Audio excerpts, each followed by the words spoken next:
Padri adalah perang yang berlangsung di Sumatera Barat dan sekitarnya, terutama di kawasan Kerajaan Pagaruyung dari tahun 1803 hingga tahun 1838. Bermula dari konflik internal masyarakat Minangkabau antara golongan adat dan golongan ulama, perang ini akhirnya berubah menjadi perang melawan pemerintah kolonial Belanda. Mari kita saksikan bersama. Hei kalian, mari.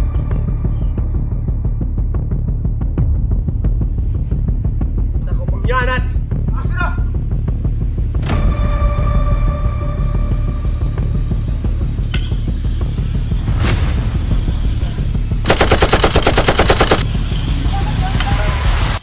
Saya akan berkuasa selamanya di Sumatera Barat.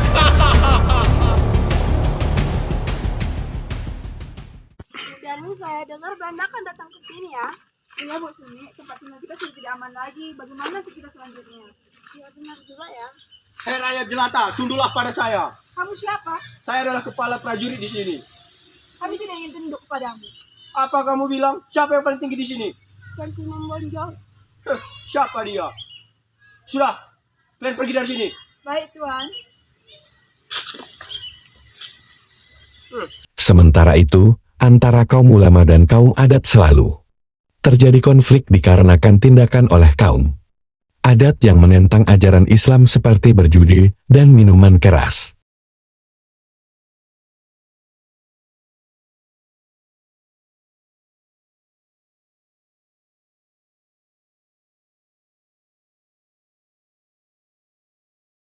Dan pada saat terjadi konflik mata-mata dari pihak Belanda mendengar konflik yang terjadi dan langsung melaporkannya kepada pemimpin Belanda. Akhirnya pihak Belanda berencana untuk mengadu domba agar terjadi perpecahan. Bagaimana kalau kita mengadu domba kedua golongan itu?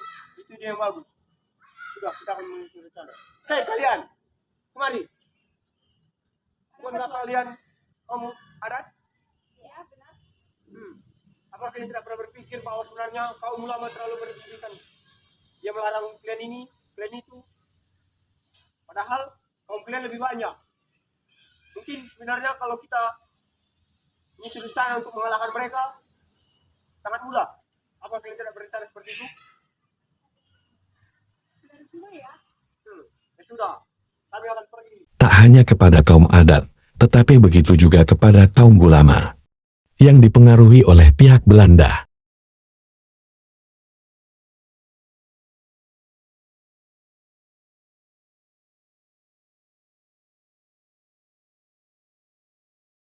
Lantas rakyat kaum ulama melaporkannya kepada Tuanku Imam Bonjol. Tetapi mereka tidak langsung percaya dan mereka ingin mencari kebenarannya dahulu.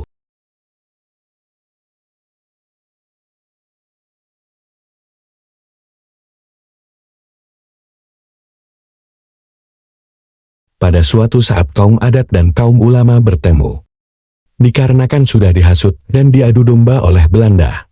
Kaum adat yang tak terima pun mengajak kaum ulama berperang.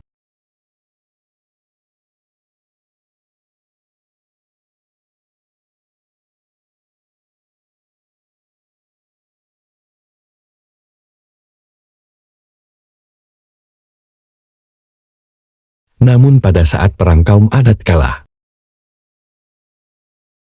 Karena kaum adat kalah, mereka berniat untuk meminta bantuan kepada pihak Belanda.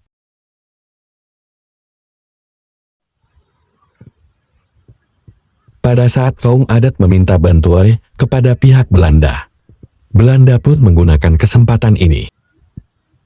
Belanda mengatakan kepada kaum adat agar mereka harus bekerja di bawah pimpinan Belanda dan mereka akan dibantu untuk melawan kaum ulama.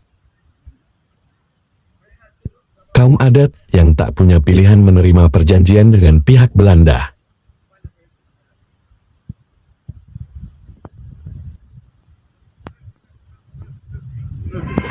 Bukannya menerima bantuan, mereka dijadikan budak dan pihak Belanda semakin semena-mena terhadap kaum adat. Dan pada akhirnya mereka berniat untuk kembali kepada kaum ulama dan meminta bantuan kepada mereka. Dan pada akhirnya, kaum adat meminta bantuan kepada kaum ulama.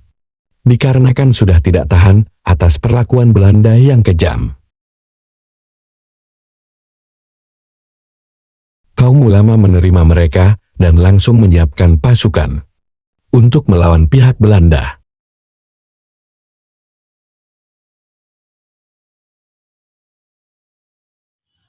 Di saat pihak Belanda lengah, mereka langsung menyerang pihak Belanda. Ada apa ini? Bagaimana mungkin kalian bersamanya? Dasar kau pengkhianat. Sudah. Dia sudah kalah. Belanda tak tinggal diam.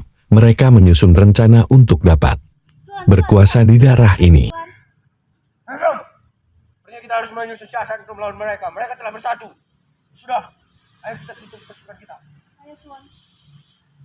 Pihak Belanda langsung menyerang Tuanku Imam Bonjol beserta dengan rakyatnya menggunakan peralatan perang yang jauh lebih modern pada masa itu.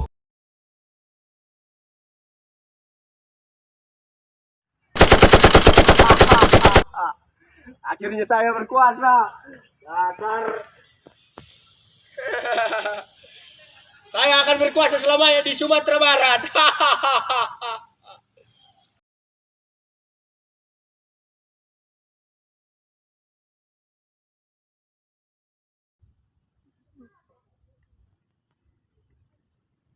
You didn't have to